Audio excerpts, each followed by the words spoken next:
I came in yesterday and the airport was surprisingly empty, which was completely new to me. A ticket to Vegas used to be like $100 to $200 max. Now you looked at for a flight to Vegas, it's like $400 to $700. What? Are you crazy? It's Vegas. $26 for a bottle of water. $50 a night for a resort fee on top of your room rate. We've all been there. You're standing at the front desk of a hotel on the Strip, staring at the final bill, and your stomach drops. You've just spent 3 days playing by their rules. You ate their overpriced steaks, you played at their tables, and let's be honest, you probably left a little more cash behind than you intended. But that used to be the agreement, right? You pay for the entertainment. But then you look at that bottom line again. You see a concession fee, a venue fee. You see a charge for a gym you never stepped foot in. It doesn't just feel expensive, it feels like a shakedown. Because that is exactly what it is. For decades, there was a gentleman's agreement between Las Vegas and us, the players. We brought our bankroll, and they treated us like royalty. But recently, that agreement was shredded. The handshake is gone. So, I decided to do something about it. I packed my bags and went searching for the real deal. I wanted to know, is the spirit of old Vegas dead, or did it just relocate? Ride along with me, because we are taking a journey across America to 5 specific cities that are doing what Vegas refuses to do. We're going to uncover the classic experience in the high desert, the comeback kid on the East Coast, and a hidden gem where you can still find a $5 blackjack table. Yes, they still exist. I'm going to break down the exact costs, the odds, and the atmosphere of these 5 alternatives. And when we get to part 3, I'm going to show you a place that offers something Vegas hasn't seen in 20 years. Part 1. The $50 fees and the ruined odds. Let's talk about the Vegas problem. And I don't mean the dry heat. I'm talking about the moment you realize the math no longer adds up. It starts before you even put the car in park. Actually, let's talk about parking. For 50 years, parking in Vegas was on the house. It was a sacred rule. Come on in, park anywhere. Now, you're shelling out $25 to $40 a day just to leave your car in a garage while you go spend money inside their establishment. That's strike 1. Strike 2 is the room rate. You see an advertisement for a $49 room at a Center Strip resort. Sounds like a steal, right? Wrong. By the time you add the resort fee, which now averages over $50 a night at the top properties, plus the taxes, that $49 room is suddenly $120. You just heard all the time, they booked it, they saw the price, and then all of a sudden, when they get to the casino, they fly there, they drive there, they check in, and the price is double. I'm like, well, that's just a scam. They hook you with a fantasy and hit you with the fine print. But the real insult, the one that stings the most, happens on the casino floor. Walking through the Bellagio or the Venetian on a Saturday night, try to find a blackjack table with a minimum bet under $25. You can't. The days of the $5 or even $10 table on the Strip are extinct. And it gets worse. Look closely at the felt. See where it says Blackjack pays 6 to 5? That is the single biggest scam in modern gaming. It used to be 3 to 2. By changing that one payout, they increased the house edge by nearly 400%. They are literally taxing your wins. The vibe has shifted from "good luck, sir" to "pay up, sucker." The comped drinks are harder to flag down. The waitresses are overworked. The comps, those free buffets and room upgrades we used to chase, have tightened up so much that unless you're dropping thousands, you won't even get a sandwich. Vegas has become a playground for people who don't gamble, financed by the people who do.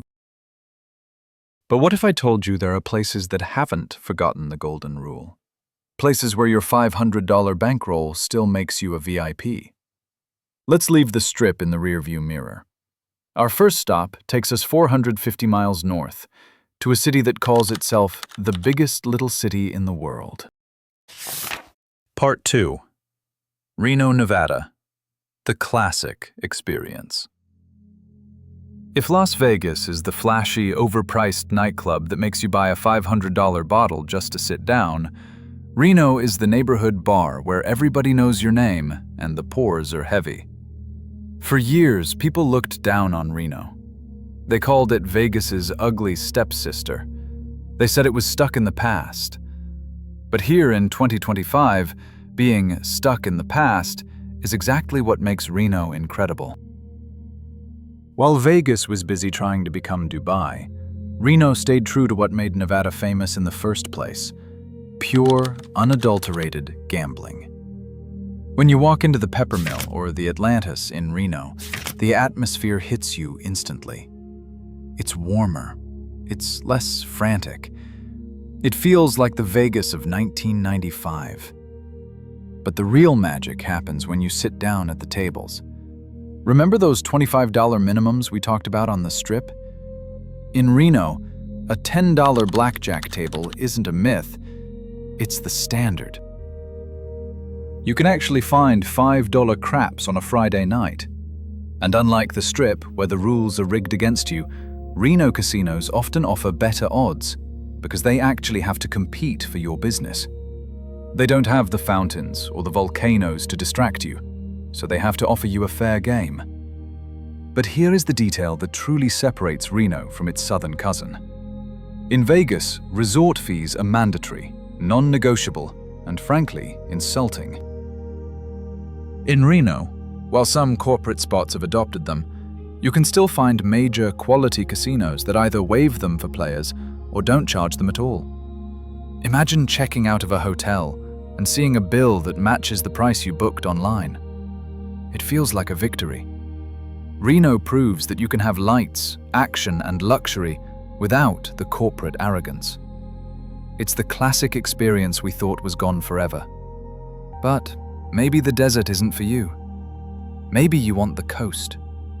For our next stop, we have to fly all the way to the East Coast, to a city that knows a thing or two about survival. Part 3. Atlantic City, New Jersey. The Comeback Kid. They wrote Atlantic City off. 10 years ago, people said this place was a ghost town. They said it was rough, dangerous, and dying. And compared to the shiny perfection of Las Vegas, maybe it was. But something fascinating happens when a city hits rock bottom. It gets humble, and it gets hungry. Atlantic City has been fighting for its life. And that fight has turned it into one of the best value propositions in America right now. This is the Comeback Kid.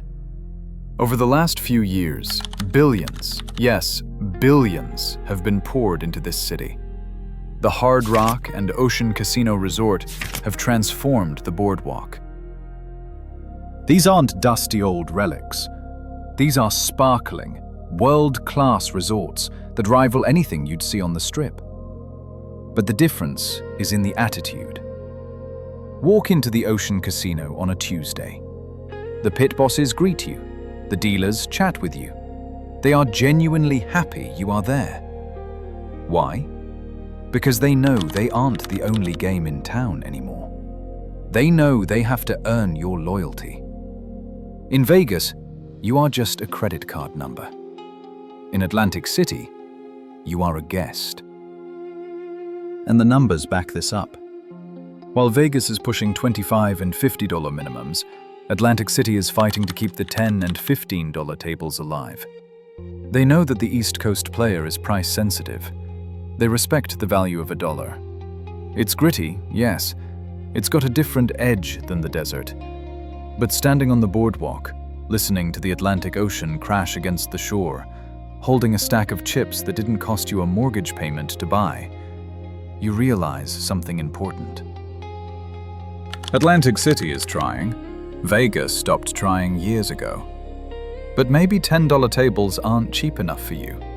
Maybe you want to go back to the glory days of the $5 chip. Well, I have good news. Our next stop is a place so affordable, it almost feels like a time machine. Part 4. Laughlin, Nevada. The ultimate value pick.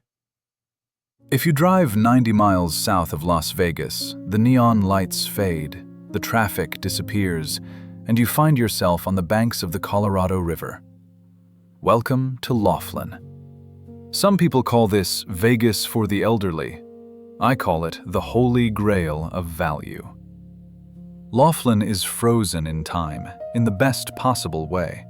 It is the closest thing we have left to the Vegas of the 1980s. You walk into the riverside with the Golden Nugget here, and the pressure is gone. Let's look at the math, because it is frankly unbelievable. In Vegas, a midweek room at a decent hotel is $150 after fees. In Laughlin, you can find rooms overlooking the river for $45, sometimes less. And the resort fees? At many properties, they don't even exist. But the real reason we are here is the Blackjack. I sat down at a table in Laughlin on a Saturday night. The minimum bet was $5. And guess what? It paid 3-2. In Vegas, a $5 3-2 blackjack table is historically extinct. In Laughlin, it's just a Tuesday. This isn't about luxury. It's about longevity. In Vegas, a $500 bankroll lasts 20 minutes. In Laughlin, that same money lasts you a 3-day weekend. It is the ultimate refuge for the player who just wants to play. But maybe you don't just want cheap. Maybe you miss the days when casinos actually treated you with respect. For that, we have to head down south. Part 5. Biloxi, Mississippi. The hospitality capital. Welcome to the Riviera of the South, Biloxi, Mississippi. Now, you might be thinking, Mississippi? Really? Yes, really. Because Biloxi has mastered the one thing Las Vegas has completely forgotten: Southern hospitality. In Vegas, the service has become transactional. You are a number in a queue. But in Biloxi, at places like the Beau Rivage, which is actually owned by MGM, the same folks who run the Bellagio, the experience is completely different. Why? Because here the staff looks you in the eye. They ask how your day is going. They remember your drink order. It sounds small, but when you are spending your money, it matters. You feel like a guest, not a target. And they are innovating in ways Vegas is too scared to try. Look at the Palace Casino Resort. It is 100% smoke-free. In Vegas, you are constantly breathing in secondhand smoke, because the casinos are terrified of alienating the smokers. Biloxi took a stand for the players' health and comfort. They offer fair odds, incredible seafood, and a level of kindness that you simply cannot find on the Strip anymore. They value your presence. But there is one final alternative. A place for the player who wants more than just a casino. A place for the player who wants a soul. Part 6. New Orleans, LA, the culture capital. This brings us to our final stop, the Big Easy, New Orleans. Why is this on the list? Because Las Vegas is the city of fake. Fake Eiffel Tower, fake Venice canals, fake New York skyline. New Orleans is the city of real. When you gamble at Harrah's New Orleans, you aren't trapped in a desert bubble. You are steps away from the French Quarter. You are surrounded by centuries of history, actual jazz music, and the best food in America. This is the climax of our search, because it offers the best added value. In Vegas, if you lose your money, you are stuck in a hot, concrete maze with nothing to do but spend more money. In New Orleans, if the tables run cold, you walk outside and immerse yourself in a culture that is vibrant and alive. And don't think the gambling suffers.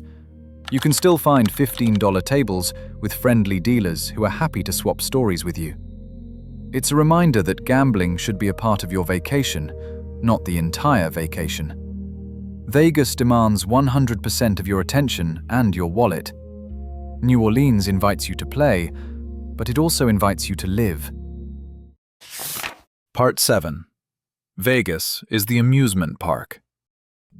So, what is the verdict? After traveling across the country, looking at the math and feeling the vibe, the conclusion is undeniable. Las Vegas hasn't just become expensive, it has fundamentally changed its identity.